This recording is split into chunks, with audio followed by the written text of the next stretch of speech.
Joining us now, House Speaker Mike Johnson, Republican of Louisiana. Mr. Speaker, good to see you. Let's start with the shutdown talks. A few days ago, President Trump rejected even meeting with Democratic leaders, reportedly at the urging of you and the Senate Majority Leader John Thune. What changed? Well, I had a long talk with the president yesterday, Jake, and he feels the same way that I do about this. He's always open to discussion, but he wants to operate in good faith.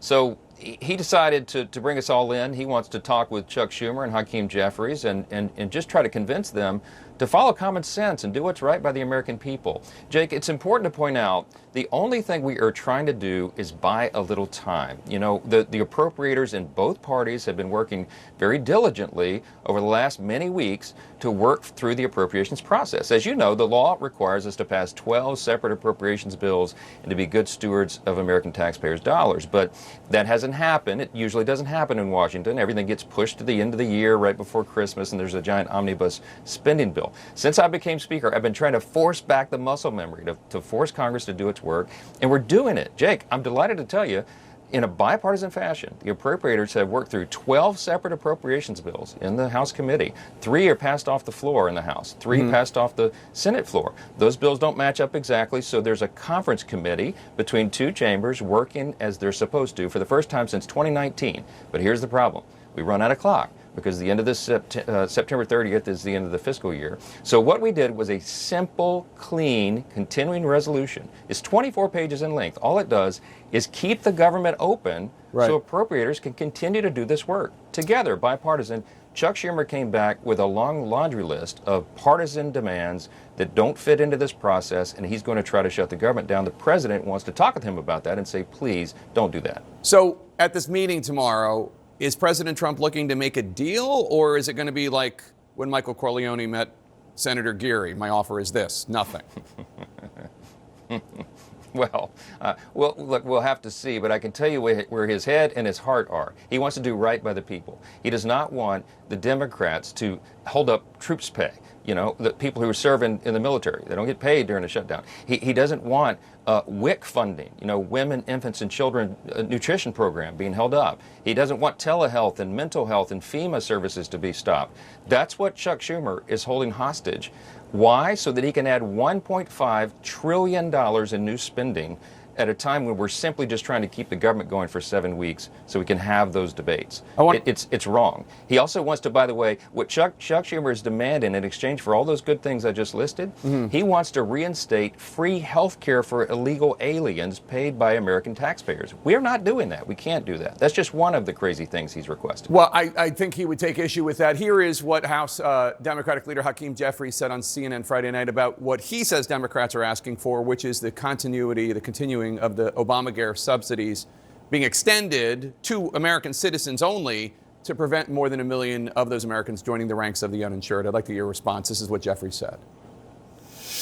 And all we're saying is let's find a path forward to actually fix the healthcare system that Republicans have broken for the good of everyone. They dropped this reckless partisan bill that continues to gut the healthcare of the American people, and it went down in flames. And so their bill is dead on arrival. Is that demand for the continuing the Obamacare subsidies, is that even on the table tomorrow? Look, that statement by my friend Hakeem is absolutely absurd. There is nothing partisan about this continuing resolution. Nothing. We didn't add a single partisan priority or policy writer at all. We're operating completely in good faith to give more time. The only thing that would gut health care, using his own phraseology there, is if we took Hakeem Jeffries and Chuck Schumer's demand here, because they want to cut $50 billion from rural hospitals. That's the new fund that we added in the big, beautiful bill, the Working Families Tax Cuts that we passed just a couple months ago. They want to gut that. They also want to hold up all this funding that I listed. I mean, the WIC program is something that we all champion for women, infants, and children nutrition. That would be held up. So it's exactly the opposite of what Hakeem is talking about. The Obamacare subsidies is a policy debate that has to be determined by the end of the year, December 30th, not right now, while we're simply trying to keep the government open so we can have all these debates. So just as a point of fact, it's against the law for non-citizens to get those subsidies. And if they expire, Americans' premiums could jump as much as 75%, some experts say, and consumers could start viewing those higher premiums as soon as October. Are you not worried at all that those people might blame Republicans for those health care costs, for the insurance costs going up? No, they're not being truthful about that, Jake. The program doesn't expire until the end of December, so we have time to have all those discussions and debates. But yes, it is illegal for illegal aliens to receive health care paid for by hardworking American taxpayers. But they're making the demand to change that. They want to add that back in. That's one of Chuck Schumer's primary demands, to keep the government open, and we're not going to do that. The American people didn't vote for us to do that. We're trying to clean up the system. So what they're demanding, they know is outrageous. They know it's far beyond the pale. And look, I challenge anybody listening to us, Jake, go pull this up. You will see there is nothing partisan in what we have passed and presented to the Senate. But Chuck Schumer is doing this for one reason.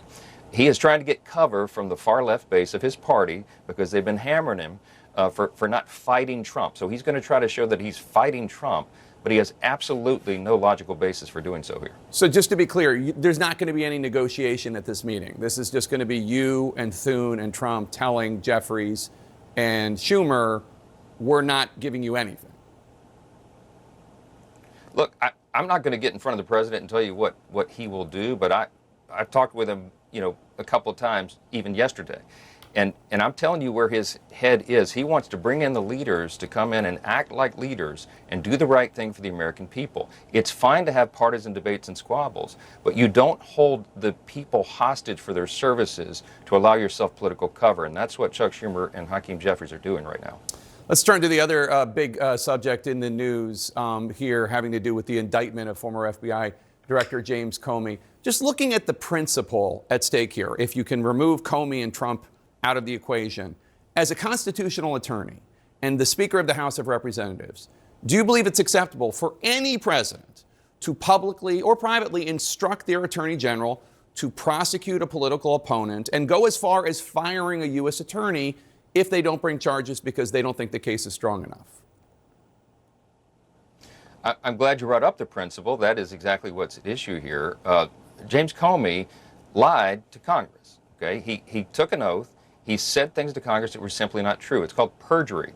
A grand jury that is not, a nonpartisan, non-biased grand jury that was assembled looked at the charges and they agreed, they voted to bring an indictment of James Comey. Not President Trump, not the DOJ, but a grand jury. That's how our system works. It's a very important principle for us to apply, that everybody has to subscribe to the law, even a former FBI director. And he has lots to answer for. There are many things that he could have been indicted for, but the statute of limitations ran out on so many of those matters.